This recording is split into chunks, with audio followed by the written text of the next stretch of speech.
the next match. But we first see a Santos Escobar vignette where he was kind of introducing, I guess, Humberto and Angel, which seems like they've dropped their last names. So I guess it's just Angel and Humberto now. But um I thought this vignette was A plus. Like, I am so bummed in a way that it took them so long to bring Santos back to being a heel, because he was a heel in NXT. They brought him up, tried to make him into a heel, but obviously it just didn't translate. Legado del Fantasma did not translate from NXT to SmackDown. So that's why they had him join the LWO.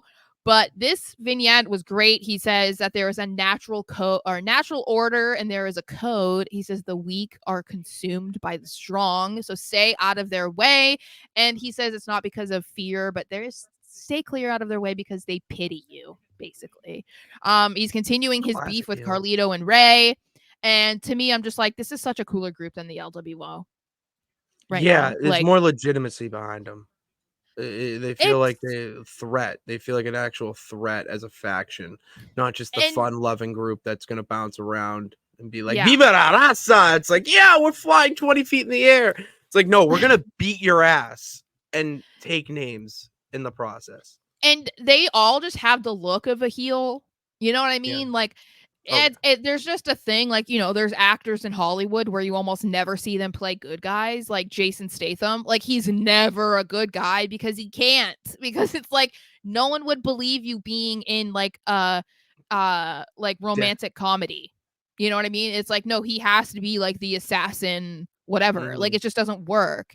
So I feel like, not that Santos can't be a good guy. Obviously, we just saw him be fine in the LWO, but it's just Mhm. like the way he carries himself, the way he presents himself, the way he's just like so naturally like comes off so arrogant. Same thing with Angel specifically. It's like, this is I was excited. I was excited Yeah. about this. No, it's more like they are a threatening faction, and you're Mhm. maximizing the most out of Santos when you turn him heel. And Garza and Umberto, you were already doing that with them at NXT, with going back to their roots of, what their family Mhm. legacy is and whatnot. And you bring the Legado World Order, is what they said, uh, into the fold. And like, this is the type of dominant heel faction that you need to have.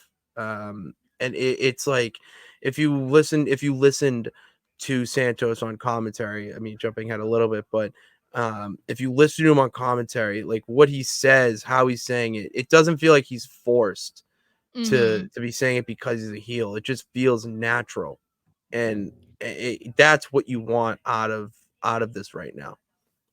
It is a reminder to me too how we need to have heels like this, but on their own. It feels like Triple H loves him a heel faction, because there are so many. I mean, there's just two that were just introduced on this week's SmackDown. Yeah. So it's like, but I want to see this type of effort put behind somebody on their own. Like Mm, I'm not saying that, Karrion Cross and Santos didn't deserve to be in these factions or have them, be their faction. I love both of them, and I think that they have really good direction. But it would have been kind of cool too if we could see like Santos do this on his own. Like, mhm, not that he necessarily had to, but it's like, can we have something where a guy is put in a position that's this good and have this sort of direction, but like on his own, and it's not that he has like five guys with him too? Because it's like, mhm.